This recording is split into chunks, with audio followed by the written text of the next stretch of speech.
बिस्मिल्लाहिर्रहमानिर्रहीम। अस्सलाम वालेकुम। कैसे हैं बच्चों आप? उम्मीद है पिछले लेक्चर्स आपको समझ आए होंगे। पिछले लेक्चर में हमने कुछ न्यूमेरिकल मेथड्स पढ़े थे नॉन लीनियर इक्वेशन को सॉल्व करने के लिए, जिसमें सबसे पहले जो था वो बाइसेक्शन मेथड था।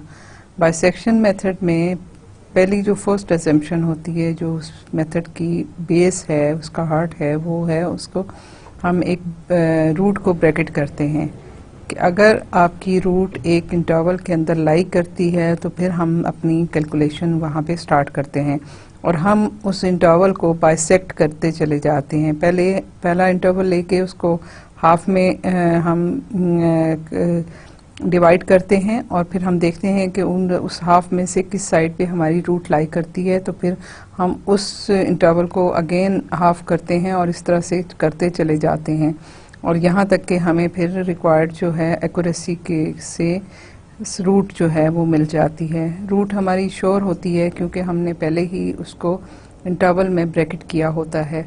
फिर हमने उसके बाद दूसरा जो मेथड पढ़ा था दैट वाज सीकेंट मेथड।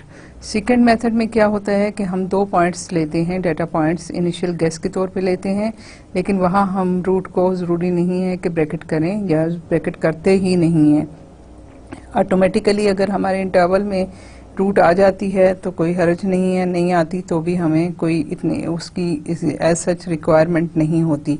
फिर हम ये करते हैं कि वो सीकेंट लाइन हम ड्रा करते हैं और जहाँ वो एक्स एक्सिस को क्रॉस कर रही होती है हम उसको नेक्स्ट जो है वो पॉसिबल रूट की वैल्यू लेके और वहाँ से फिर फंक्शन कैलकुलेट करते हैं और दोबारा से फिर सीकेंट लाइन जो है ड्रा करते चले जाते हैं। और हमने उसके लिए आपको एक फार्मूला भी बताया था कि उसमें सीकेंट लाइन में मेथड में हम सिमिलर ट्रायंगल से एक फार्मूला भी ड्राइव करते हैं जिसकी हेल्प से हम अपनी नई वैल्यूज़ को कैलकुलेट कर रहे होते हैं। उसके बाद हमने लीनियर इंटरपोलेशन का मेथड पढ़ा।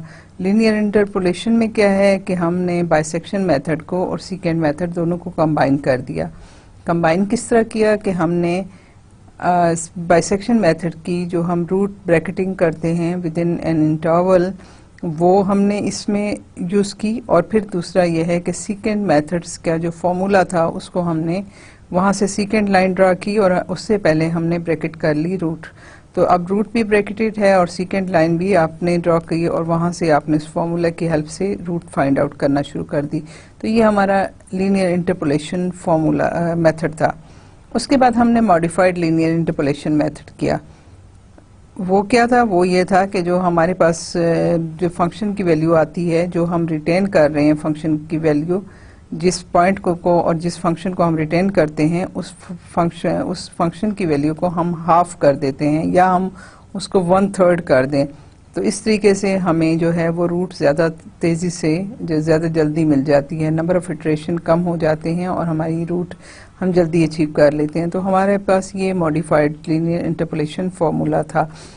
लेकिन इन दोनों मेथड्स में, सीकेंट मेथड में, लीनियर इंटरपोलेशन मेथड में और मॉडिफाइड लीनियर इंटरपोलेशन मेथड में हम स्ट्रेट लाइंस की बात कर रहे होते हैं। हम अपने फंक्शन को एज्यूम कर लेते हैं कि in the neighbourhood of the root जो है हमारा फंक्शन जो है वो लीनियर है, स्ट्रेट लाइन को रिप्रेजेंट कर रहा है, से रिप्रेजेंट कर सकते हैं फंक्शन को। तो फिर उसको हम आगे मेथड पे अप्लाई करते हैं। लेकिन जाहिर है फंक्शन हमारे अगर लीनियर होंगे तो हमें न्यूमेरिकल कंप्यूटेशन की ज़रूरत ही नहीं पड़ती। हम तो अपने कॉम्प्लिकेटेड प्रॉब्लम्स के लिए न्यूमेरिकल कंप्यूटेशन करना चाहते हैं। So there is another method जिसमें हम लीनियर या स्ट्रेट लाइन नहीं कंसीडर करते, बल्कि हम क्वाड्रेटिक पॉलिनॉमियल जो है या पॉलिनॉमियल ऑफ ऑर्डर 2 जो है वो हम कंसीडर करते हैं। उसके लिए आप देखिए कि हमारे पास अगर हम क्वाड्रेटिक पॉलिनॉमियल की बात करें तो हमारे पास जो है वो क्या होता है, हमारे पास कोई भी जो है वो अगर पॉलिनॉमियल की को देखें तो सेकंड ऑर्डर पॉलिनॉमियल जो है वो आपके पास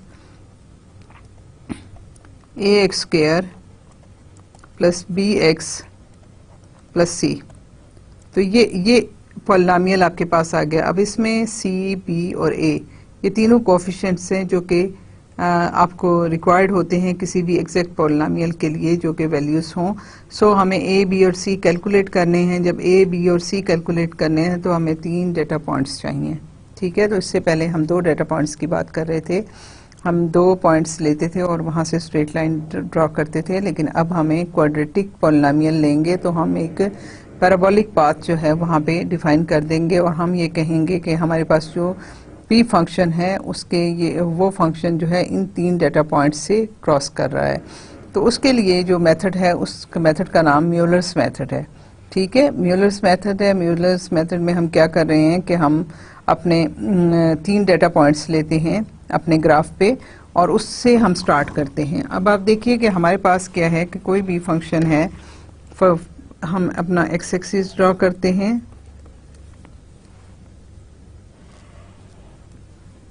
हम अपना वाई एक्सिस ड्रॉ करते हैं। यहाँ पे कोई भी आप फंक्शन की वैल्यू ले लें, ठीक है, ये कोई भी फंक्शन है, एफ ऑफ एक्स है, और यहाँ पे हमने इसको एक पॉइंट लिया, तीन डेटा पॉइंट्स हमने लेने हैं। यहाँ पे लेटर से हमने ये x0 ले लिया, x1 ले लिया और x2 ले लिया। इसके करस्पॉन्डिंग आपकी फंक्शन की वैल्यू f ऑफ x0 है, f ऑफ x1 है और f ऑफ x2 है। ठीक है, तो हम इन 3 पॉइंट से एक पॉलिनोमियल बनाएंगे और इनसे हम वैल्यूज को कैलकुलेट करेंगे। ये 3 पॉइंट्स हैं, थर्ड ऑर्डर सेकंड ऑर्डर जो है पॉलिनोमियल है वो हम उसको कैलकुलेट करेंगे। इतना मुश्किल काम नहीं है, लेकिन हम इसको और आसान कर सकते हैं। आपको याद होगा अपने कैलकुलस में शिफ्ट ऑफ ग्राफ पढ़ा था। ठीक है, शिफ्ट ऑफ ग्राफ का जो कॉन्सेप्ट है उसको अगर हम अप्लाई करें तो हमारा ये कैलकुलेशन वो कहीं ज़्यादा आसान हो जाती है। वो हम क्या करेंगे, हम जो सेंट्रल पॉइंट है हम अपना ग्राफ वहाँ एक्सिस को उधर शिफ्ट कर लेते हैं। लेट अस अज्यूम कि ये आपके पास वाई एक्सिस यहाँ आ गया, शिफ्ट किया जब आपने, और इसको हम क्या करते हैं और मज़ीद आसान बना लेते हैं कि इसको हम x0 कह लेते हैं, इसको x1 कह लेते हैं और इसको x2 कह लेते हैं। ठीक है, तो अब हमारे पास क्या है कि हमारे पास x एक्सिस जो है वो ये है और y एक्सिस जो है ये passing through the point x0 है, और फंक्शन आपके पास इसके करस्पॉन्डिंग फंक्शन हमारे पास f एट x0, f0 में इसको कह लेती हूँ, x1 के करस्पॉन्डिंग में इसको f1 कह लेती हूँ और x2 के करस्पॉन्डिंग इसको मैं f2 कह देती हूँ। ठीक है, तो ये हमारे पास फंक्शंस की वैल्यू इन डेटा पॉइंट्स पे आ गई।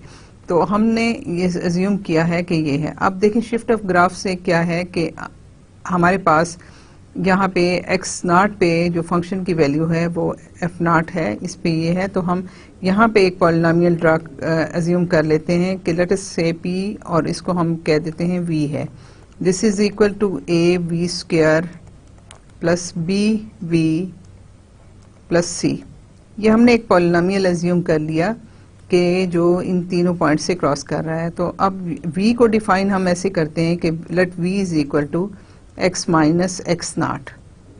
ठीक है, अब देखें सारा प्रॉब्लम आपका कितना आसान हो गया कि when x equal to x0 तो v जो है वो 0 हो जाएगा। When x equal to x1 तो ये x1 माइनस x0 आप इस पॉइंट पे पहुंच जाओगे, और लेट अस से कि आपके पास x1 माइनस x0 जो है दैट इज h1, और इसी तरह से x1 इधर है राइट हैंड साइड पे, तो x1 माइनस x0 जो है वो h1 हो गया, और x0 माइनस x2 जो है वो late us say this is h2 है। ठीक है, हमने इवन दोनों जो हैं इंटरवल्स वो भी सेम नहीं लिए, डिफरेंट वैल्यूज ली हैं। आप इनको अगर और मज़ीद आसान करना चाहें तो आप इसको भी दोनों जो हैं इंटरवल्स उनको सेम मैग्नीट्यूड के ले सकते हैं, लेकिन हम इसको जर्नल ले रहे हैं। आप बाद में इसको दोनों को h1 को इक्वल टू h2 करेंगे तो आपके प्रॉब्लम और मज़ीद सिंप्लीफाई हो जाएगा। अब क्या है कि हमने ये डिफाइन कर लिया। अब हमारे पास क्या है, पहला सबसे काम क्या होगा कि p2 eight x equal to x0 पे क्या होगा कि v आपके पास जो है x इक्वल टू x0 में यहाँ लिख भी देती हूँ कि eight x equal to x0 हमारे पास v आ जाता है x0 minus x0 equal to 0। तो p20 जो है that is equal to a, और v 0 हो गया ना, ये भी 0 हो गया, ये भी 0 हो गया, आपके पास आ गया c, और फंक्शन की क्या वैल्यू है दैट इज f0। ठीक है, तो आपके पास यहाँ से इमीडिएटली अगर हम वो काम ना करते कि हम शिफ्ट ऑफ ग्राफ वाला काम ना करते तो ये थोड़ा सा मुश्किल था कि आपके पास ए की वैल्यू भी आनी थी, बी की वैल्यू भी आनी थी, सी की वैल्यू भी आनी थी और वो एफ नॉट के इक्वल होती। फिर आपके पास सिस्टम ऑफ 3 इक्वेशंस आता और सिस्टम ऑफ 3 इक्वेशन को आप सॉल्व करते तो आप ए बी सी कैलकुलेट कर सकते थे। अब यहाँ पे इस शिफ्ट ऑफ ग्राफ की वजह से हमें आसानी ये हो गई कि हमने इमीडिएटली एक कोएफिशिएंट जो है सी जो है वो हमने इमीडिएटली कंप्यूट कर लिया और वो आपके पास वैल्यू जो है वो एक्स नॉट के बराबर आई। उसके बाद हम क्या करते हैं कि at x equal to x1 v is equal to x1 minus x not और ये आपके पास है h1। तो यहाँ से आपके पास क्या है P2 of h equal to h square v के बजाय v आपके पास h1 आ गया, ठीक है, h1 square plus b h1 plus c को मैं अभी चाहूँ तो f नॉट लिख दूँ या मैं c को साथ रखे भी रख सकती हूँ, लेकिन चलें हम यहाँ पे इसको कैलकुलेट कर लेते हैं। दिस इज c की बजाय उसकी वैल्यू सब्स्टिट्यूट कर देते हैं and this is equal to polynomial at h1 कहाँ पे पॉइंट है, अब x1 पे है, x1 पे इसकी वैल्यू जो है that is equal to f1 मैंने कहा। इसी तरह से eight x equal to x2 आपके पास क्या है, आपके पास v है x2 माइनस एक्स नॉट। अब मैंने यहाँ डिफाइन किया x not minus x2 is equal to h2, तो ये मेरे पास क्या आ गया माइनस h2। तो यहाँ से आपके पास P2 माइनस h2 जो है that is equal to a और minus h2 square plus b minus h2 plus f not और इस पॉइंट पे आपके पास क्या है, दिस इज f2, ठीक है। तो यहाँ से आपके पास ये आ जाता है a h2 square minus b h2 plus f not is equal to f2, ठीक है। यहाँ से आपको ये मिल गया। अब हमारे पास एक ये है और f नॉट हमें फाइंड आउट, हमारे पास दो इक्वेशंस आ गई, a और b में दो इक्वेशंस हैं, दो अननोन हैं, हमने a और b कैलकुलेट करने हैं। सो हम क्या करेंगे कि आपके पास देखिए कि जब हम इसमें से कोई भी a या b को, पहले हमारे पास इक्वेशन मैं दोबारा लिख लेती हूँ, a h1 square plus b h1 plus f not is equal to f1, एक इक्वेशन हो गई। दूसरी हो गई a h2 square minus b h2 plus f not is equal to f2। अब इनमें से हमें a और b दो इक्वेशंस हैं, दो अननोन्स हैं। एक अननोन को एलिमिनेट करने के लिए हम क्या कर सकते हैं कि हम पहली इक्वेशन को h2 से मल्टीप्लाई करें, दूसरी इक्वेशन को h1 से मल्टीप्लाई करें, तो हमारे पास क्या आएगा, that will be a h1 square h2 plus b h1 h2 plus h2 f not is equal to h2 f1।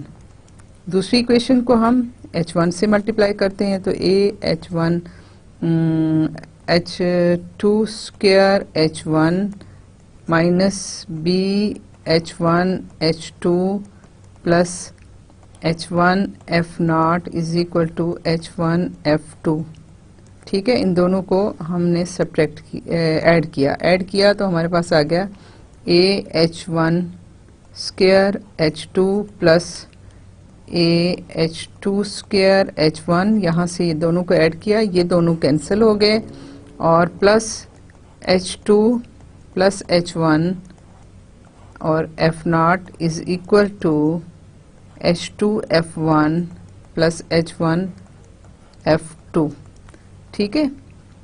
यहाँ से हम इसको लिख सकते हैं, अगर हम इसमें से कॉमन ले लें तो ये आ गया, आपके पास a कॉमन ले लें तो आपके पास h1 h2 और यहाँ पे h1 प्लस h2, ये आपके पास हमने, क्योंकि दोनों में h1 h2 हैं तो हमने ये कॉमन ले लिए और उसके बाद हमारे पास h1 बचा और h2 बचा, तो ये आ गया this whole thing is equal to h2 f1 plus h1 f2 minus, हमने ये सारा माइनस इधर ले जाते हैं, दैट इज h2 या h इस तरह भी लिख सकते हैं h1 h2 और एफ नॉट। ठीक है, यहाँ से आपके पास ए की वैल्यू आ गई H2 F1 plus H1 F2 minus H1 plus H2 F not whole thing divided by H1 H2 H1 plus H2। तो ये हमारे पास ए कैलकुलेट हो गया। अब कंप्यूटर में ये बड़े मज़े की बात है और आसानी है कि हमने एक दफ़ा ए को कैलकुलेट कर लिया तो हमें इक्वेशंस में बी को कैलकुलेट करते हुए हम जस्ट ए लिख सकेंगे और हमें ज़रूरत नहीं है कि हम उसको जो है वैल्यू पूरी की पूरी सब्स्टिट्यूट करें फंक्शन की वैल्यू। सो यहाँ पे मैं क्या करूँगी कि मैं यहाँ से बी को कैलकुलेट कर सकती हूँ। अगर मैं यही इक्वेशन ले लूँ, ठीक है, ये वाली इक्वेशन ले लूँ जो पहली वाली है, तो मेरे पास क्या आएगा, बी H1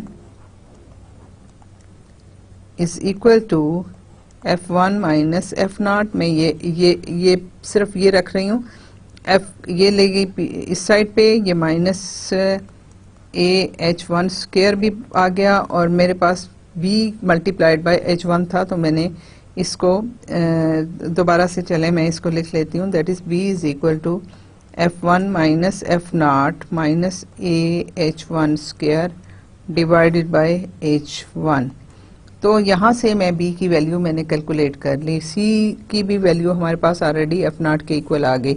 अब यहाँ मैं यही आपसे बात कह रही थी कि हमें a को रिप्लेस करने की ज़रूरत नहीं है, क्योंकि जब हम c को कैलकुलेट करेंगे तो वो c की वैल्यू जो है वो एफ नॉट यहाँ पे यूज़ होती रहेगी, और जब हम a को भी कैलकुलेट कर लेंगे तो a जो है एफ नॉट अगर ना भी लिखते, मैंने पहले आपसे कहा था अगर ना भी लिखते तो भी वो मौजूद रहता, क्योंकि हमने c को एफ नॉट कैलकुलेट कर लिया था। अब a की वैल्यू जो है वो यहाँ से वो कंप्यूट हो जाएगी, क्योंकि हमें न्यूमेरिकल कंप्यूटेशन कर रहे हैं तो न्यूमेरिक नंबर्स होंगे, तो a की एक वैल्यू होगी जो कि यहाँ सब्स्टिट्यूट होगी, जहाँ से आप b को कैलकुलेट कर सकेंगे। तो आपके पास सो यहाँ से जो वैल्यूज़ आई हैं वो ये आई हैं। अब इसको फर्दर हम, क्योंकि देखें कंप्यूटेशन की बात कर रहे हैं, तो हम हमेशा ये कहते हैं कि हमने अपना मिनिमम कैलकुलेशंस करानी है, क्योंकि मिनिमम कैलकुलेशंस में आपकी एरर भी कम होती है, आपका सीपीयू टाइम भी कम खर्च होता है। सो हमें चाहिए, हमें कोशिश ये चाहिए होती है कि हम उसको मिनिमाइज कर लें। लेट अस से कि हम इसमें एक डिफाइन कर देते हैं ईटा equal to H2 over H1। जब ये हम डिफाइन कर लें तो यहाँ आप देखिए कि आपके पास H1 H2 है।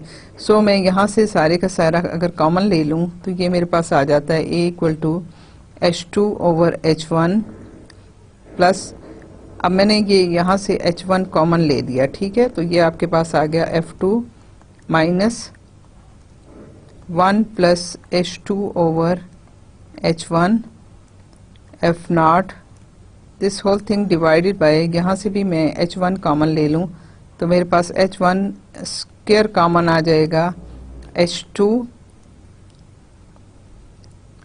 ठीक है। मैंने इसमें से H एक ये कैलकुलेट कर लिया और एक ये कैलकुलेट कर लिया, 1 over H2 over H2 H2 over H1। तो यहाँ से आप देखिए आपके पास क्या चीज़ आ जाती है, ये H और एक H इसके साथ कैंसिल आउट हो गया, ठीक है। तो आपके पास आ जाता है eta plus F2 minus 1 plus eta f not whole thing divided by, ये आपके पास हो गया। इसमें आपने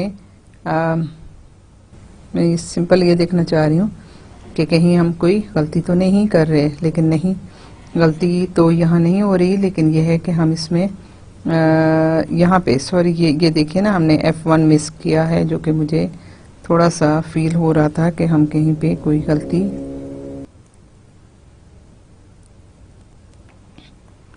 ईटा F1 ओवर दिस थिंग, और यहाँ पे आपके पास क्या आ गया 1 प्लस ईटा और H2 ओवर H1, तो ये आपके पास आ जाएगा H1 क्यूब ईटा 1 प्लस ईटा, ठीक है। आपके पास ये चीज़ जो है यहाँ से आ गई। इसी तरह से हम यहाँ पे चाहें तो ये इसमें भी हम कंप्यूट कर सकते हैं, लेकिन यहाँ पे कोई इस किस्म की रेशो नहीं है।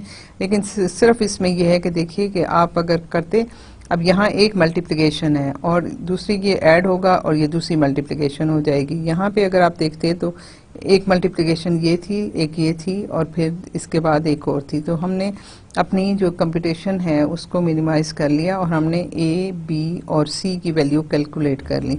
वंस हम ए और बी और सी की वैल्यू कैलकुलेट कर लें तो फिर हम क्या करेंगे कि हम अपना क्वाड्रेटिक फॉर्मूला यूज करेंगे। क्वाड्रेटिक फॉर्मूला आप देखिए कि आपके पास क्या था, P2 V is equal to a v square plus b v plus c. ठीक है, जब हमने ये इसमें अब ए, बी और सी तीनों हमने फाइंड आउट कर लिए, तीनों फाइंड आउट कर लिए, तो उसके बाद जब इसका हम रूट फाइंड आउट करना चाहते हैं तो हमारे पास क्या है, क्वाड्रेटिक फार्मूला देखिए, this is v is equal to minus p plus minus b square minus 4ac whole thing divided by 2a। ये आपके पास आ गया। अब v हमारे पास क्या था, x minus x not is equal to minus b plus minus b square minus 4ac divided by 2a। तो यहाँ से हमारे पास x की नई वैल्यू कैलकुलेट होती है, that is minus b plus minus b square minus 4ac divided by 2a। ठीक है, अब यहाँ पे हम इसको, मैंने आपसे कहा था कि जहाँ प्लस माइनस की बात होती है तो हम अवॉइड करते हैं कि हमारे पास माइनस ना आए। सो मैं ये करूँगी कि मेरे पास ये माइनस बी है plus minus b square minus 4ac। ठीक है, इसको हम चलें 2a भी साथ ही लिख लेते हैं। 2a, इसको मल्टीप्लाई एंड डिवाइड कर देती हूँ, यहाँ माइनस है मैं प्लस के साथ कर देती हूँ, तो ये b plus minus b square minus 4ac divided by b plus minus b square minus 4ac। ठीक है, ये हो गया। जब इसको हमने लिखा तो ये क्या है, ये आपके पास फॉर्मूला आ गया a plus b multiplied by a minus b. तो ये फॉर्मूला आपके पास इस तरह से आया, तो आपके पास आ जाता है बी स्क्वायर माइनस 4ac। ठीक है, और ये और minus minus b square divided by b plus minus b square minus 4ac। ठीक है, तो ये आपस में कैंसिल हो गए और ये आपके पास आ गया। और यहाँ हमारे पास 2a भी था। ठीक है, तो मैं इसको यहाँ पे भी लिखती हूँ 2a, ये इसके साथ कैंसिल हो गया, 2a कैंसिल हुआ तो ये 2 रह गया, a भी कैंसिल हो गया, तो ये आपके पास आ गया minus 2c divided by b plus minus b square minus 4ac। So हमारे पास ये आ गया। जब हम यहाँ पे सब्स्टिट्यूट करेंगे तो हमारे पास आ जाएगा x equal to x nought minus 2c divided by b plus minus b square minus 4ac। तो ये हमारे पास रूट फाइंड आउट हो गई x की वैल्यू। अब आप देखिए कि क्या है कि हमें, क्योंकि x माइनस, हमारे पास जब ये एरर, ये रिजल्ट, एक्चुअल रिजल्ट हमें कब मिलेगा, जब x minus x nought absolute value that should be less than some epsilon, जो कि हम टॉलरेंस की भी कहते हैं, और एरर भी, आपकी कितनी एरर आप अफोर्ड कर सकते हैं, कितनी एरर आपको चाहिए, वो आप एप्सिलॉन की वैल्यू देंगे तो आपको रिजल्ट मिलेगा। अब क्या है कि हमने इस एरर को मिनिमाइज करना है। इस एरर को मिनिमाइज करने का तरीका क्या है कि ये फैक्टर आपका स्मॉलेस्ट फैक्टर हो, छोटे से छोटा हम इसको करना चाहेंगे। उसके लिए क्या है कि अब जब ये प्लस और माइनस है तो प्लस और माइनस में से हम क्या लेंगे कि अगर हमारे पास b लेस देन 0 हो, इसका मतलब ये हुआ कि b की वैल्यू माइनस में आएगी। जब ये माइनस होगा, ये माइनस होगा, दोनों ऐड होंगे तो आपका डिनोमिनेटर और बड़ा हो जाएगा। सो हमें वही हमारी रिक्वायरमेंट है। सो अगर ये b लेस देन 0 है तो हमें जो है ये सिग्नेचर जो है ये वाला यहाँ पे माइनस लेना चाहिए। ठीक है। और अगर b ग्रेटर देन 0 है तो इसका मतलब है कि b पॉजिटिव है, तो ये पॉजिटिव और पॉजिटिव दोनों को ऐड होना चाहिए। सो हम जो है ये पॉजिटिव साइन यहाँ पे लेंगे। तो हमारे पास जो है टोटल जो है वो रिजल्ट वो इस तरीके से कैलकुलेट हो जाएंगे कि ये आपके पास जो है वैल्यू, आपने a, b और c तीनों ही वैल्यूज पहले कैलकुलेट कर चुके हैं। इस कैलकुलेट करने से आपके पास जो है ये हम यहाँ पे नई x की वैल्यू जो है वो फाइंड आउट कर सकते हैं। ठीक है। अब क्या है कि हमारे पास जो था वो ये सेंटर वाला पॉइंट है। ठीक है, एक्स नॉट जो है वो आपका सेंटर वाला पॉइंट है। अब ये है कि हम नेक्स्ट वैल्यू को, क्योंकि हमारे पास तो 3 पॉइंट्स थे, ठीक है, अगर आपको याद हो तो हमने ये एक्स नॉट लिया था, ये x1 लिया था और ये x2 लिया था। ठीक है, और इसके करस्पॉन्डिंग कोई फंक्शन की वैल्यू जो थी ये f2 था, यहाँ पे f0 था और यहाँ पे f1 था। ठीक है, ये इसके करस्पॉन्डिंग वैल्यू थी। अब हमने क्या करना है कि जब नई x की वैल्यू कैलकुलेट हो जाएगी तो हम यहाँ पे किधर जाएंगे। ठीक है, हमने फिर स्वैप करना है, हमें फिर 3 पॉइंट्स डाटा पॉइंट चाहिए। जब हम स्वैप करेंगे 3 डाटा पॉइंट हमें चाहिएंगे, तो वो हम कौन से रखेंगे। उसमें क्या है कि आप जब x को कैलकुलेट करोगे तो आप देखोगे कि ये x कहाँ लाई कर रहा है। ठीक है, आपका x कहाँ लाई कर रहा है। अगर x आपका यहाँ लाई कर रहा है फॉर एग्जांपल, तो फिर आप क्या करेंगे कि आप इस पॉइंट को x0 कह लेंगे, ये आपका x1 हो जाएगा और ये आपका x2 हो जाएगा। और आप नई जो इटरेशन है वो इन डाटा पॉइंट के साथ शुरू कर देंगे कि आपके सेंटर में अगर आता है तो ये आपका x0 है, इस साइड पे आपका x1 है, इस साइड पे x2 है।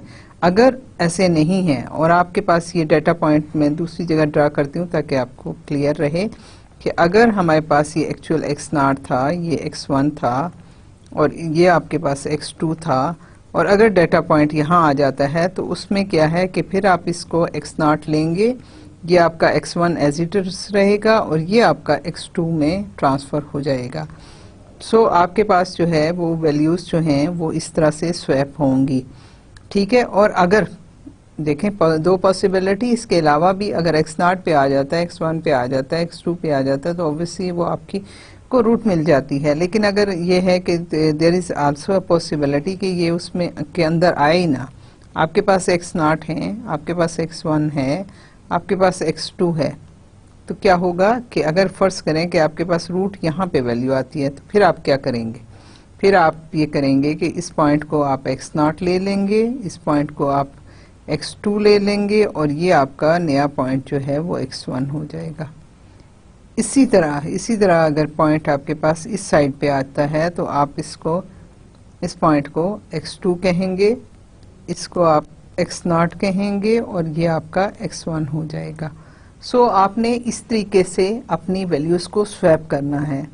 ठीक है, आपको समझ आ गई कि हमने क्या किया। हमने म्यूलर्स मेथड में हमने एज्यूम किया कि हम अपनी जो फंक्शन है उसको अप्रॉक्सीमेट कर रहे हैं with a polynomial of second degree, या हम एक क्वाड्रेटिक फंक्शन के साथ उसको अप्रॉक्सीमेट करते हैं। अब जब पॉलिनोमियल ऑफ सेकंड डिग्री आपके पास आ गया तो उसमें आपके पास a, b और c 3 अननोन कोएफिशिएंट्स आ गए। इस पर्टिकुलर प्रॉब्लम के लिए हम वो 3 अननोन्स जो हैं with the help of these 3 points x0, x1, x2 की हेल्प से कैलकुलेट करते हैं। ठीक है, जब हमारे वो पॉइंट कैलकुलेट हो, ए बी सी कैलकुलेट हो जाते हैं तो फिर हम क्या करते हैं कि हम अपना क्वाड्रेटिक फार्मूला यूज़ करके v की वैल्यू कैलकुलेट करते हैं, और v is equal to x minus x0। तो वहाँ से हमारे पास नई वैल्यू ऑफ x जो है वो कैलकुलेट हो जाती है। अब नई वैल्यू कैलकुलेट हुई, डिनोमिनेटर हमने कहा कि अगर b लेस देन 0 है तो फिर हम दूसरी जो टर्म है जो स्क्वायर रूट में है उसको भी माइनस ले लें, और अगर b जो है ग्रेटर देन 0 है तो वो टर्म जो है हम b square minus 4ac under root जो है वो पॉजिटिव ले लें। ठीक है, तो दोनों केसेस में हम इस तरीके से स्वैप करते हैं। और फिर उसके बाद जब हम देखते हैं कि हमारा x की वैल्यू क्या आई, तो हम देखते हैं कि वो नई x की वैल्यू अगर आपके इंटरवल के अंदर लाई करती है तो फिर हम देखेंगे कि अगर वो एक पहले इंटरवल में जहाँ पे आपके पास x0 और x2 है उसके सेंटर में, उसके दरमियान में कहीं पे भी लाई करती है तो हम उस पॉइंट को x0 ले लेंगे और x1 और x2। और फिर अब आपको समझ आई कि मैंने uneven length of the sub intervals क्यों ली? इसलिए कि जब आप नई रूट निकालेंगे तो आपकी जो है वो बाइसेक्शन तो नहीं हो रही, आपकी रूट कहीं भी आ सकती है। जब एक कहीं भी रूट आएगी तो फिर आपके पास H1 और H2 की वैल्यूज कैलकुलेट होंगी हर दफ़ा, और वो डिफरेंट होंगी एक दूसरे से। फिर इसी तरह मैंने कहा कि अगर रूट आपकी राइट हैंड साइड वाले सब इंटरवल में लाई करती है तो आप उसका पॉइंट x0, एक्सटर्नल पॉइंट जो है वो x1 और दूसरा पॉइंट जो है वो x2 लेंगे और फिर उस तरीके से प्रोसीड करेंगे। और अगर बाहर है तो फिर आप एक्सट्रापोलेट करेंगे, आपके पास वो नई वैल्यू x2 आ जाएगी और x0 और x1 उस तरीके से आएंगे। सॉरी, आपकी जो है वो वैल्यू x1 आ जाएगी। और इसी तरह से अगर आपकी रूट जो है वो लेफ्ट साइड पे लाई करती है तो फिर आपकी इसी तरीके से वैल्यूज जो हैं वो इंटरचेंज होंगी। सो आपके पास जो है, हमने आपको बताया कि आपका म्यूलर मेथड जो है वो किस तरीके से काम करता है। यहाँ एक एग्जांपल है जो कि हम आपको बताएंगे कि म्यूलर मेथड से हम इसको किस तरीके से सॉल्व कर सकते हैं। अब ये है कि आपके पास फंक्शन है f of x equal to 3x plus sine x minus e raise to the power x equal to 0। अब हम ये करते हैं कि हम इसको एक पॉलिनोमियल की हेल्प से इसकी वैल्यू करते हैं। हमने a की वैल्यू भी कोएफिशिएंट्स a कैलकुलेट किए, कोएफिशिएंट्स हमने b कैलकुलेट किए, कोएफिशिएंट हमने c कैलकुलेट किया। अब वहाँ पे अगर मैं जाऊँ तो मैं देखूँ मेरे पास जो है वो a और b की क्या वैल्यूज आती हैं। तो a आपके पास क्या आ गया? a आपके पास आया h2 f1 plus h1 f2 minus h1 plus h2 f0 over h1 h2 h1 plus h2। मैं कोशिश करती हूँ इसको मैं ज़बानी याद रख सकूँ। यहाँ हमारे पास a है h1 f2 plus h2 f1 minus h1 plus h2 f0 divided by h1 h2 over h1 plus h2।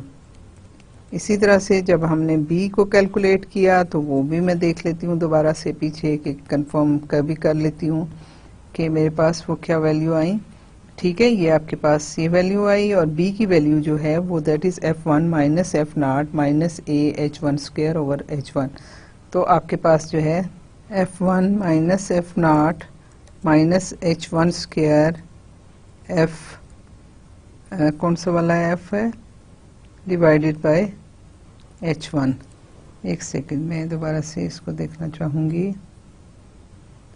a1 h square, ठीक है, सॉरी a h1 स्क्वायर है। तो हम जो है इसको दिस इज a1 और a1 तो है नहीं h स्क्वायर, तो हमारे पास जो है वो h स्क्वायर ओवर h1 है। और इसी तरह से आपके पास जो c की वैल्यू है वो that is f0 is c, ठीक है, c की वैल्यू ये है। अब आपके पास क्या है? आपके पास x equal to x0 minus 2c over b plus minus b square minus 4ac, ठीक है, आपके पास ये फॉर्मूला है। अब यहाँ से आप क्या करेंगे कि यहाँ पे आपके पास जो है वो आपने विद इन द इंटरवल 0-1, तो आपके पास जो इंटरवल है वो आपके पास है 0-1। तो आप यहाँ पे ड्रॉ कीजिए x एक्सिस और ये आपका y एक्सिस है। यहाँ पे x जो है वो 0 से 1 तक का इंटरवल आपको गिवन है। आप इसको इसमें तीन वो कर लीजिए, इसमें 3 पॉइंट्स आपने लेने हैं। तो लेट अस से कि हम इसी को x2 कह देते हैं, ये x0 है और ये x1 है। तो आपके पास क्या हुआ? आपके पास x0 जो है वो आपका, अगर हम इसको फर्स्ट टाइम ऐसे करें कि हम इसको जस्ट बाइसेक्ट कर लें, ठीक है, हम h1, वो तो मैंने आपको एक जनरल फॉर्मूला बताया था, लेकिन जनरली हम क्या करते हैं कि हम दोनों को इक्वल ले लेते हैं। और ये हमारे पास x0 कहाँ पे है? यहाँ से 0 से स्टार्ट हो रहा है तो ये 0.5 है, ठीक है। x1 जो है वो दैट इज इक्वल टू 1.0 और आपके पास x2 जो है वो 0.0 है, ठीक है। तो यहाँ से इसके करस्पॉन्डिंग आपके पास f0 क्या आएगा? एफ नॉट को अगर आप कैलकुलेट करें तो ये 3/2 plus sine of 1/2 minus e raise to the power x जो है वो इसकी वैल्यू आ जाएगी। यहाँ से कैलकुलेट करेंगे आपके पास एफ नॉट की वैल्यू आएगी। इसके इसी के करस्पॉन्डिंग जब F1 कैलकुलेट करेंगे तो ये 3 प्लस साइन 1 माइनस ई जो है that will give you the value of F1। और इसी तरह से आपके पास F2 कैलकुलेट होगा जो कि है 0 0 और -1। तो यहाँ पे ये इसकी वैल्यू जो है वो आपके पास -1 आ जाती है। जब आपने ये कैलकुलेट कर लिया आपके पास x0 x1 और x2 हो गए तो यहाँ से आपने h1 और h2 कैलकुलेट किया जो हमें ज़रूरत है, या h2 ओवर h1 जो है ईटा की वैल्यू भी हम कैलकुलेट कर सकते हैं। सो आपके पास h1 जो है वो आपके पास आ गया 0.5, h2 जो है वो आपके पास क्या है x0 minus x minus x2 minus x0 है, तो वो आपके पास जो है क्या होगा, हमने ये लिया था v equal to x minus x0। तो अब आपके पास जो है वो x2 है, x2 माइनस x0 है, तो ये आपके पास आ जाएगा -0.5, ठीक है। और आपके पास जो है h2 ओवर h1 जो कि हमने ईटा डिफाइन किया था दैट इज इक्वल टू -1, ठीक है। तो यहाँ से आपके पास ये वैल्यूज कैलकुलेट हो गई। यहाँ से आपने फिर F0 F1 F2 कैलकुलेट किए। जब आप यहाँ पे A में सब्स्टिट्यूट करेंगे आप देखिए जब H1 भी आपके पास आ गया, F2 आ गया, H2 F1 आ गया और ये सारा। और अगर आप इसमें से कॉमन लेके उस तरीके से कैलकुलेट करना चाहते हैं तो भी आप कर सकते हैं। ये छोटी सिंपल एग्जांपल्स हैं, लेकिन ये है कि जब बड़ी प्रॉब्लम करेंगे तो ऑब्वियसली हमें इनके ऑपरेशंस जो हैं, ये एडिशन है, मल्टीप्लिकेशन है, डिवीजन है, इन सब चीज़ों को मिनिमाइज करने की ज़रूरत होगी। सो यहाँ पे हम ये वैल्यू सब्स्टिट्यूट करते हैं तो हमारे पास A की वैल्यू कैलकुलेट हो जाएगी। इसी तरह से B की वैल्यू जो है यहाँ से A की वैल्यू कैलकुलेट होगी, यहाँ सब्स्टिट्यूट होगी और B की वैल्यू भी आप कैलकुलेट कर लेंगे। C की वैल्यू तो आपको ऑलरेडी पता है कि that is equal to F0, ठीक है। तो जब ये यूज़ हो गई तो आपने एक x की वैल्यू कैलकुलेट की। x की वैल्यू कैलकुलेट करने के लिए लेट अस से कि हमारे पास जो है इसका आंसर शायद 0.34 समथिंग आ रहा था, तो हमारे पास अगर देखें ये 0.5 है, ठीक है, ये 1 है। अगर हमारा 0.3 के लगभग है तो 0.3 जो है वो यहाँ कहीं पे लाई करता है। जब ये लाई करता है तो अब जो नेक्स्ट आपकी वैल्यू आएगी वो क्या होगी, हम इस पॉइंट को x0 ले लेंगे, इसको x1 ले लेंगे ये वाला, और ये जो पॉइंट है ये आपका x2 अगेन हो जाएगा, ठीक है। फिर उसके बाद फिर आप इसी तरह से ये वैल्यू कैलकुलेट करेंगे और फिर आप देखिए कि आपके पास जो वैल्यू आएगी B की वो आपके पास, क्योंकि F1 आपके पास है यहाँ पे, अगर आप कैलकुलेट करें तो अगर B पॉजिटिव है, ठीक है, B अगर पॉजिटिव है तो आप क्या करेंगे कि ये B पॉजिटिव है तो ये पॉजिटिव वैल्यू आप यहाँ पे भी रखेंगे, और अगर B की वैल्यू नेगेटिव आई है तो ये और ये दोनों जो है नेगेटिव होके सम अप होके आपका डिनोमिनेटर बेसिकली बड़ा होना चाहिए एरर को मिनिमाइज करने के लिए। सो आप यहाँ पे डिनोमिनेटर की दोनों जो टर्म्स हैं उनको आपस में ऐड करेंगे, तो इससे आपके पास जो है एक वैल्यू कैलकुलेट हो जाएगी और वहाँ से आप स्वैप करके अगली वैल्यू पे आ जाएंगे। सो ये मेथड है जो कि आपको म्यूलर मेथड कैलकुलेट करने के लिए है। लेकिन प्लीज़ बच्चों आप जो है रोज़ के रोज़ काम करें और रोज़ के रोज़ ये कैलकुलेशंस आप करें, बैठें कंप्यूटर पे, आप एक छोटा सा प्रोग्राम लिखें और देखें कि आपका ये प्रोग्राम रन करता है या नहीं करता, और आप इसमें एरर ढूंढें। एक दफ़ा एरर आएगी डेफिनेटली, हो सकता है बहुत सारी एरर्स भी आ जाएं, लेकिन क्या होगा कि आपके लिए ये आसानी पैदा कर देगा, ठीक है। उसमें क्या है कि आपने रीड करना है, आपके पास जो है आपके पास इंटरवल है, ठीक है, आपके पास इंटरवल गिवन है।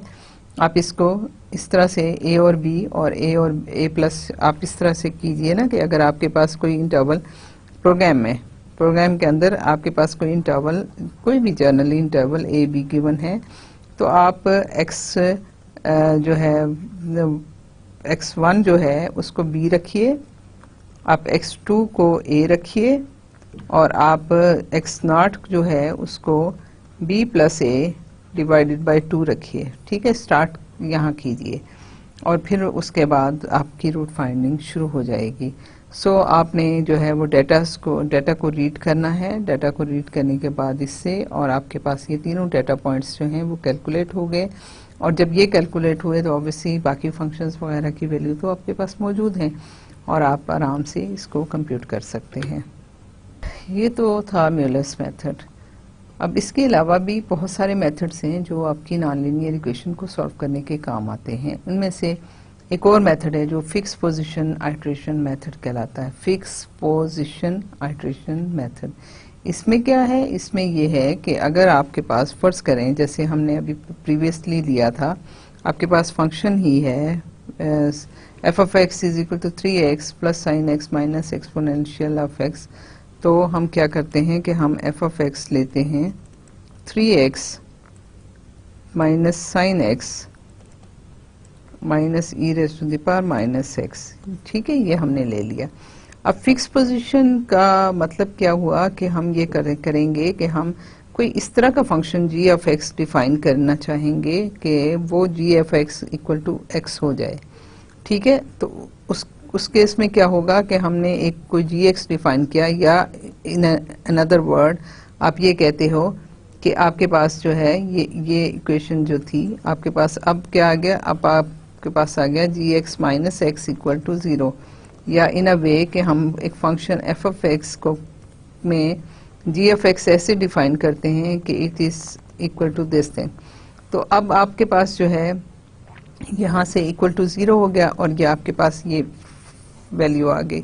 ठीक है, तो इसमें ये है कि इसके साथ अब हम चलेंगे और हम अपनी x की वैल्यू कैलकुलेट करेंगे और corresponding g of x calculate करेंगे।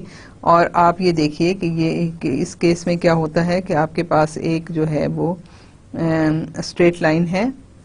ठीक है, हमने इसको y को कहा और y जो है अगर हम जी ऑफ एक्स करें, ठीक है, फंक्शन कोई भी कर्व ले लें और ये करें तो आपके पास जो है एक तो x जो है इक्वल टू जी एक्स में आपकी स्ट्रेट लाइन आएगी। वो पॉइंट्स जो x और जी एक्स के कॉमन हैं कि यहाँ पे x है तो जी एक्स भी उसके बराबर है, यहाँ भी x है तो जी एक्स उसके करस्पॉन्डिंग उसकी कांस्टेंट, और ये आपका फंक्शन जी एक्स है।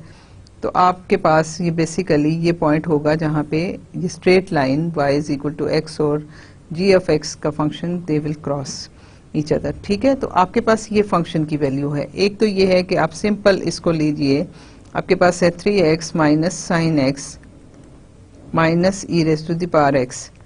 इसको हम डिफाइन करते हैं कि लेट अस से कि हमारे पास ये कोई इस फॉर्म में एफ ऑफ एक्स है ना, तो हम इसको जी एक्स माइनस एक्स की फॉर्म में लिखना चाहते हैं। तो अब हम इसको क्या कर सकते हैं कि हम इसको x जो है वो 3x equal to sine x minus e raise to the power x, ठीक है, सॉरी प्लस, तो आपके पास x आ गया sine x plus e raise to the power x divided by 3। तो हम इसको हम जी एक्स डिफाइन कर सकते हैं। सो आपके पास ये आ गया।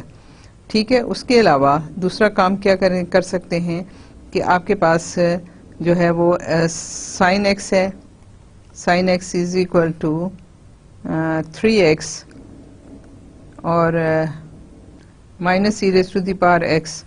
तो यहाँ से x हो गया sine inverse of 3x minus e raise to the power x. ठीक है, ये भी एक ऑप्शन है जहाँ पे आपके पास ये आपके पास जी एफ एक्स हो गया। फिर एक और काम आप कर सकते हैं, e raise to the power x equal to 3x minus sine of x. तो आपके पास क्या है लॉग ऑफ, अगर इसका लॉग दोनों साइड पे ले लें तो आपके पास आ जाएगा l is x equal to log of 3x minus sine x. ठीक है, तो आप यहाँ से इस तरीके से भी ले सकते हैं। तो आपके पास डिफरेंट ऑप्शंस हैं, लेकिन डिफरेंट ऑप्शंस में आपके पास बाज़ दफ़ा सोल्यूशन कन्वर्ज करेगा, बाज़ दफ़ा सोल्यूशन डाइवर्ज करेगा। डाइवर्ज क्यों करेगा? क्योंकि आपके पास अगर और कन्वर्ज और डाइवर्ज करना ये डिफरेंट सोल्यूशंस की वजह क्या है? एक तो मल्टीपल रूट्स हैं, हो सकता है एक जो ऑप्शन है वो आप यूज़ करें तो आप एक रूट की तरफ कन्वर्ज करें या दूसरे मेथड में, दूसरी ऑप्शन में आप दूसरे सोल्यूशन की तरफ कन्वर्ट कर सकते हो। और क्योंकि ये आपकी लाइन जो है वो आपको फंक्शन वैल्यू जो है फंक्शन जी ऑफ एक्स और straight line y is equal to x का क्रॉसिंग पॉइंट आपको आता है। सो आपके पास जब भी जी एक्स चेंज होता जाएगा आपके पास वो पॉइंट भी चेंज होता चला जाएगा। सो पास जो है वैल्यूज वो आपकी कन्वर्ज करेंगी, पास वैल्यूज आपकी डाइवर्ज करेंगी। So this is the fix position iteration method. और ये बड़ा आसान है कि जब x equal to g x हो जाए या epsilon x minus g F x less than epsilon हो जाए तो वो सोल्यूशन आपको मिल जाएगा। उसका एल्गोरिथम जो है वो यही है कि आप अपना एक जो भी आप ऑप्शन ले लीजिए और उसको आप लिखिए x equal to x is equal to g of x. ठीक है, ये आपने लिया। फिर अब इसमें कोई अज्यूम कीजिए कि let x equal to some x nought, कोई भी पॉइंट आप ले लीजिए इनिशियल गैस, और वहां से आप कैलकुलेट करेंगे x1 is equal to g of x nought. जब ये कैलकुलेट हो गया तो उससे नेक्स्ट पे आप क्या करेंगे कि आपका x2 कैलकुलेट होगा जी ऑफ x1 से, और फिर उसके बाद जब x2 कैलकुलेट हो गया तो वो आपको x3 देगा जो कि जी ऑफ x2 से है। तो इसी तरह से आप चलते चले जाएंगे सो मच सो कि जब आपके पास एरर कम हो, लेस देन एप्सिलॉन हो जाए तो आपको सोल्यूशन मिल जाएगा। सो हम इसको इस तरह से लिख सकते हैं कि x n is equal to g of x n minus one, और एन वेरीज फ्रॉम नॉट से वन है, 1 2 और ये इन्फिनिटी तक आप चले जाते हैं और आपके पास ये सोल्यूशन इस तरीके से आ जाते हैं। अब हमारे पास जो है वो अगर हम एरर देखें, हमारे पास ये जी एफ एक्स के एक पॉइंट एलर्ट से एक्साई है और ये हमारे पास जी एफ एक्साई जो है वो एग्जैक्ट हमें सोल्यूशन मिल जाता है। तो यहाँ पे क्या आपकी एरर आएगी, एनथ एरर जो है जो एन आइट्रेशन के बाद आ रही है वो हमारे पास होगी g F x i minus g F x n minus one.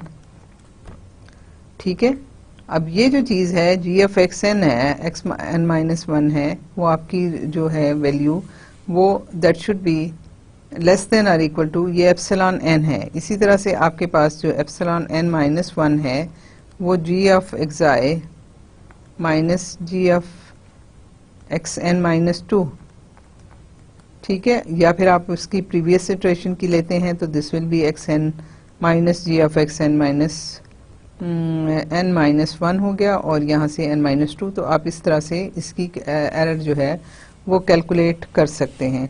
सो हमारे पास जो है वो एरर जो है वो यहाँ से इस मेथड से आपकी कैलकुलेशन जो है वो ये इसी तरह से इटरेशन होगी और जब आपके पास एक्स एन माइनस ये लेस देन एप्सिलॉन हो जाएगा तो फिर उस वक़्त आप इसको कहेंगे कि दिस इज़ द रूट और ये आपके पास फंक्शन जो है कैलकुलेट हो गया।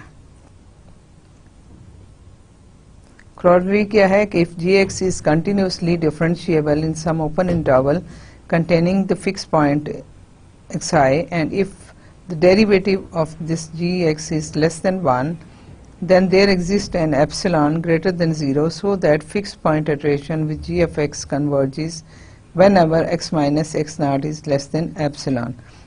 आप एक देखिए कि ये आपकी जो एग्जांपल है कि let us consider this function. ठीक है, तो इसमें क्या है कि आप fix point position iteration method में आप कितनी ऑप्शन ले सकते हो। एक choice for g of x जो है वो क्या है, वो है पहली तो ये है कि आप सिंपल जो है वो यहाँ पे x को ले लीजिए। ठीक है, आपके पास या सॉरी आप पहली ऑप्शन में आप इसको इस तरीके से कर सकते हैं कि ये जो x स्क्वायर है this is equal to x e raise to the power x minus c। अब इसमें से एक x आप ले लीजिए और एक छोड़ दीजिए, एक छोड़ेंगे तो उसको दूसरी साइड पे मतलब इससे x स्क्वायर है तो ये आपके पास हो गया, इसको मल्टीप्लाई एंड डिवाइड करें एक x से और इधर जब आप मल्टीप्लाई करेंगे डिवाइड करेंगे तो आपके पास c ओवर x आ जाएगा और ये कैंसिल हो गया। अब ये आपके पास आ गया e raise to the power x minus c over x। तो ये आपको एक ऑप्शन मिल गई। दूसरी ऑप्शन के लिए आप क्या करेंगे कि वो आप उसमें ये जो है इसको आप यूँ लिख सकते हैं x e raise to the power x is equal to x square plus c. तो फिर आपके पास ये जो है x आ जाएगा x square plus c divided by x e raise to the power x. तो ये एक ऑप्शन है। उसके अलावा आपके पास इसकी ऑप्शन क्या है कि आपने जो है वो हमने कहा कि ये हमारे पास जो है एफ ऑफ एक्स है, वो हम बेसिकली क्या ले रहे हैं, जी एफ एक्स माइनस एक्स। ठीक है, तो यहाँ से आपके पास जो जी एफ एक्स आ जाता है that is equal to f of x plus x.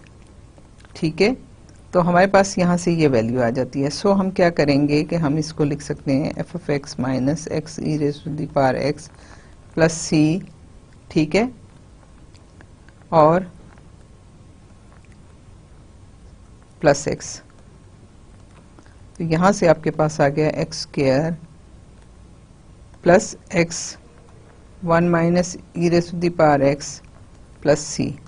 ठीक है, सिंपल ये है, और इस तरह ये आपका एक नया जी एक्स बन गया। अब हम आते हैं इस एक फंक्शन की तरफ। ये फंक्शन है f of x equal to x square minus 2x minus 3 equal to 0। अब इसकी रूट, ये सिंपल सा एक क्वाड्रेटिक फंक्शन है और इसकी रूट्स हैं x equal to -1 and x equal to 3। ये दो आपके पास इस फंक्शन की रूट्स गिवन हैं। अब हम देखते हैं कि फिक्स पोजीशन मेथड से, आइट्रेशन मेथड से हम इसको किस तरीके से कैलकुलेट कर सकते हैं। हमारे पास इसकी डिफरेंट ऑप्शंस हैं। अगर हम देखें तो हमारी ऑप्शंस क्या हैं कि हम एक तो ले सकते हैं x square minus 2x minus 3 equal to 0। इसको हम लिख सकते हैं x square is equal to 2x minus 3 plus 3, और फिर आपके पास x क्या आ जाएगा, वो आ जाएगा 2x प्लस 3 स्क्वायर रूट।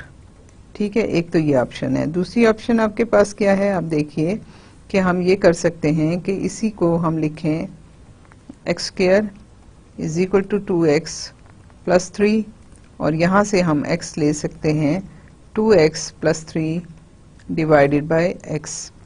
तो एक ये ऑप्शन है, this is equal to 2 plus 3 by x।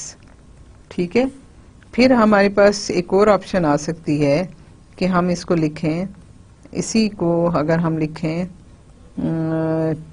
2x equal to x square minus 3।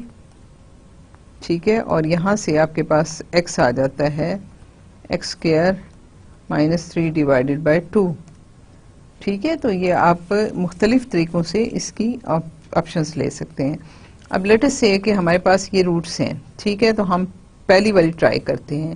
पहला वाला ट्राई करें, let x not is equal to 0।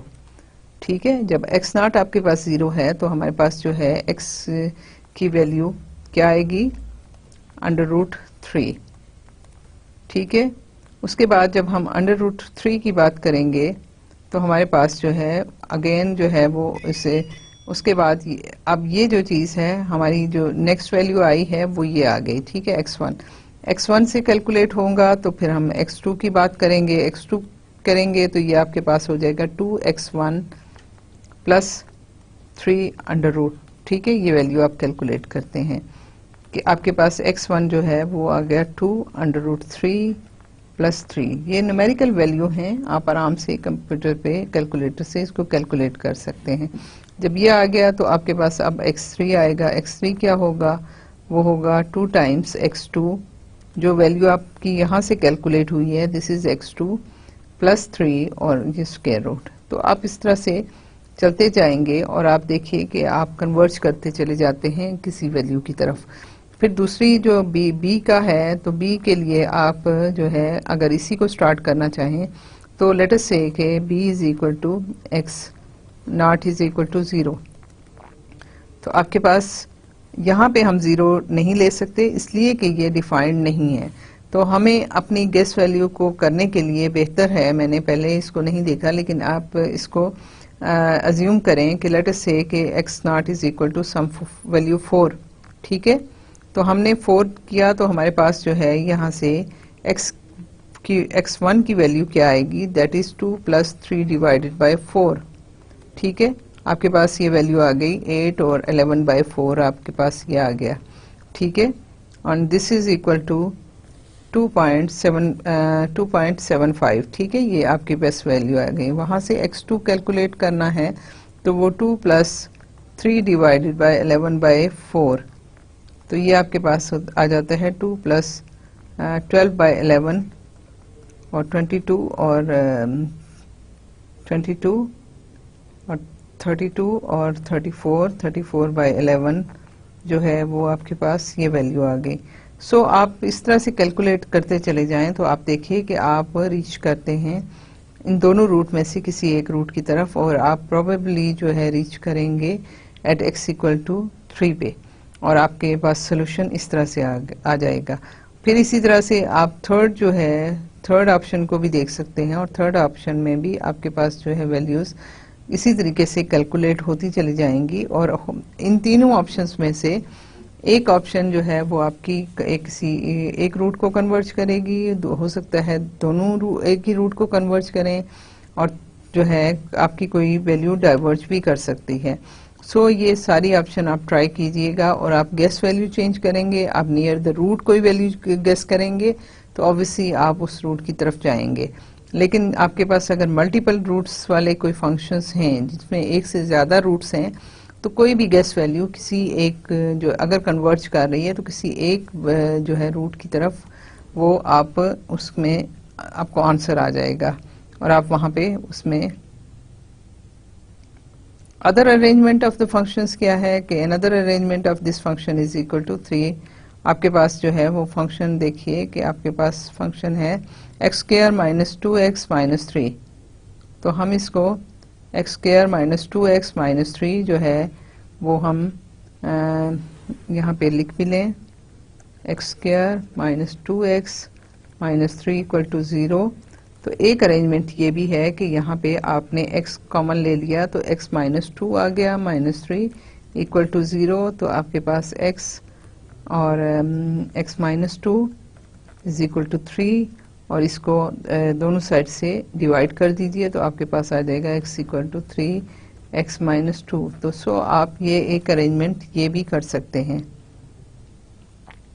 और इस अरेंजमेंट को भी हम इसी तरीके से वैल्यू कोई भी दे के, क्योंकि हमारे पास रूट्स हम कहते हैं कि -1 और 3 जो है वो दो रूट्स हैं इसकी।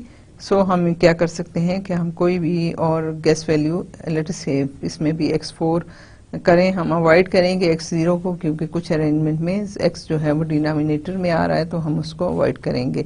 सो let us say this x nought equal to 4, जब 4 आएगा तो ये पहला 3/2 हो जाएगा, फिर उसके बाद फिर अगेन हम इसको यूज करेंगे तो 3/2 से यूज करेंगे, और इसी तरह से हम वैल्यूज को चलाते चले जाएंगे और हमारे पास जो है वो सोल्यूशन आ जाएगा। लेट से जैसे x nought is equal to 4, तो आपके पास जो है वो g ऑफ x नॉट क्या आएगा, g ऑफ x नॉट आपके पास आ जाएगा 3/4 minus 2, this is equal to 3/2, और ये आपके पास क्या है, g ऑफ x नॉट जो है वो x1 के बराबर है।